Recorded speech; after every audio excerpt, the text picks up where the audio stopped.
Welcome to the world of Mime Over Matter. What you're looking at now is a test shot of a Four Horsemen Studios Mythic Legions Krotos. So you can see the classic actual figure release on the left hand side. Then on the right, the grayscale version is the test shot that they use as part of the production run. That they will release it from the factory. They'll send it to Four Horsemen Studios. They'll review it for imperfections and just design changes.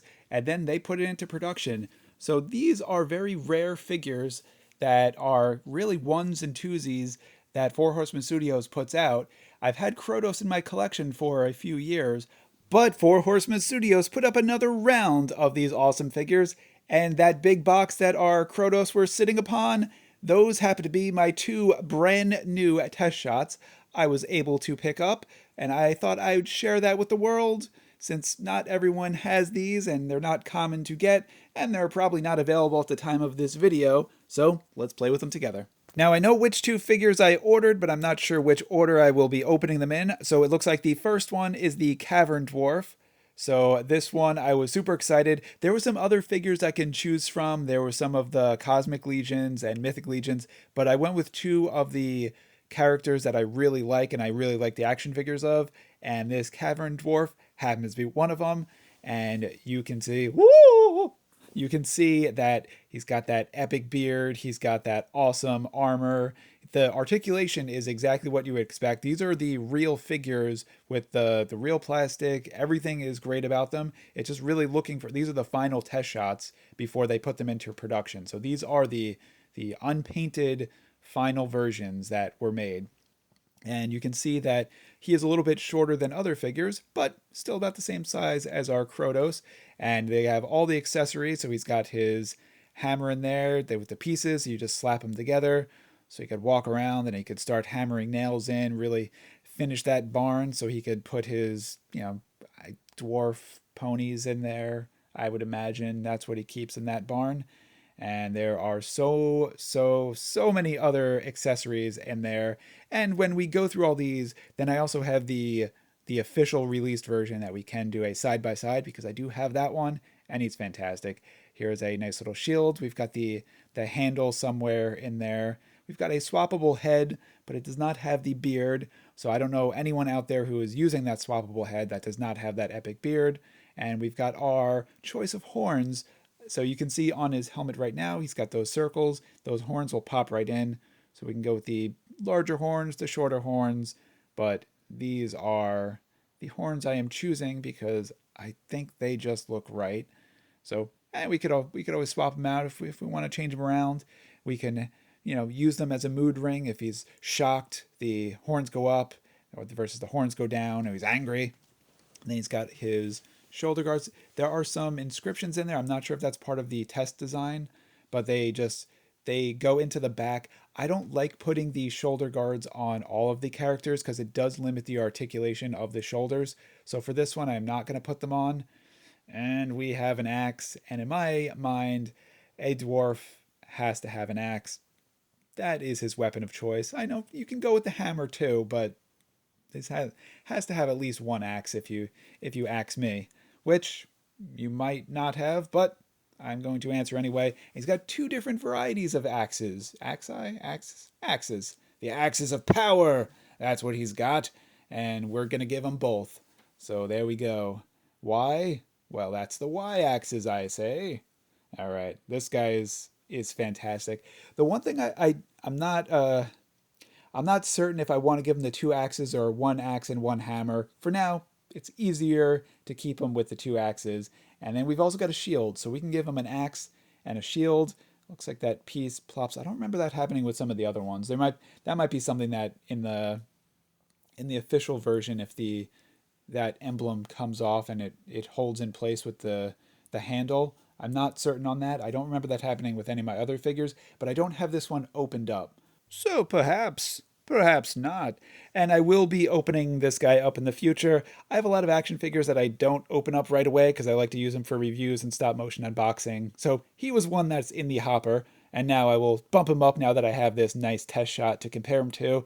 And I'm just doing a nice little side by side where you can see the detail on them it's kind of that muted gray look, and then once they paint him with that nice shiny metallic gleam, it's got all the fine detail that they put into the sculpt just really pops with that paint application.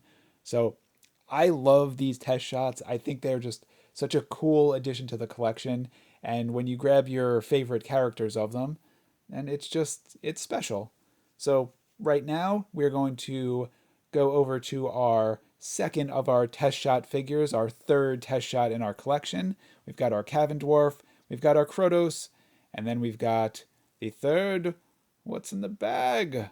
Oh, and I will try to fight the urge to have a bubble popping session. I will save that for off camera. And then I will pop, pop, pop. And we've got ourselves a Valiant Knight. This was such a big release when they put this one out. Everyone loves the Valiant Knight. It's got updated articulation. It's got just a cool design. Knight figures in general are amazing. And you can see just from the size of the Cavern Dwarf and Krotos, they're the same scale figure, but they're smaller characters. Whoa! This guy is normal size. He is gigantic. He's that human form. So he's just towering over the other two. And this guy is amazing. And these test shot figures come with everything that they pack with in the boxed figures, the fully painted ones. And unfortunately, I do not have my Valiant Knight. Oh, that's cool. The sword with the, yeah, that's awesome. Sorry, distracted. I don't have my Valiant Knight available to do a side-by-side comparison. I have to find him. I have a lot of Mythic Legions figures, and not all of them are easily accessible. Similar to the dwarf, we've got our shoulder pads. These I probably will ultimately put on him because I like the knights with their shoulder pads because it just makes them look more powerful at the board meeting. But I think I'm not going to try to pop them in because the shoulder pads sometimes are a little bit harder to kind of get in. You have to work them in. Since this is a rare test shot figure, I'm not gonna be willy-nilly about that. Although I did just rip his head off and put on a new one. But I trust Mythic Legions and their head swapping abilities. So I will. Oh, it also looks like he comes with a bonus neck, just in case he needs to warn someone, like, you're not from around this neck of the woods, and then he pulls out a second neck, and it's just comical, and that's knight humor for you.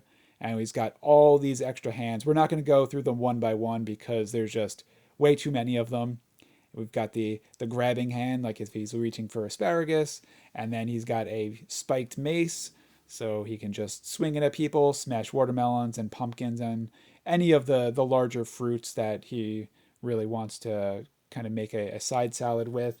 And that is just such a cool weapon. I don't have the proper hand for holding that. So as I said before, as I wasn't going to go through all of the hands, I at least need to swap out for a holding hand so that we could arm our Valiant Knight, because he wouldn't be too valiant if he didn't have a weapon in hand that he could defend the fair maiden or slay a dragon or whatnot. So, oh, and then we've also got a shield similar to our Cavern Dwarf. He's got the handle that we plop on so that he can hold it, do some nice defending. If a dragon breathes fire at it, ducks behind it and give him the old pokey in the belly with the old pointy end of the sword. So what we're going to do is we are going to swap out that grasping hand for our nice holding hand, and then we could put our weapons in, and a Valiant Knight needs his sword, so we are going to put that in there. We're going to be a little bit more careful than usual with putting the sword in, just because, as I mentioned before, these are a little bit of the rarer side, so if I break them, I can't just pick up another figure or replace the sword. So just a little bit of the care, and then I'm going to clean up all of his bonus parts and put those away, keep them in their bag. So everything that I don't have in use, the belts, the shields, the mace for the moment, I could always pull them out as I need them, and I just keep them whole. These are collector's items. I will have these on display. I think I need to have, the way I display my Krotos is I have the test shot next to the official figure, and I'm going to do the same with these guys. So if you are interested in your own test shots from Four Horsemen Studios, take a look at their social media, their Facebooks, their Instagram, find out when their next test shot sale is, and pick them up for yourself. Thanks for watching. Enjoy.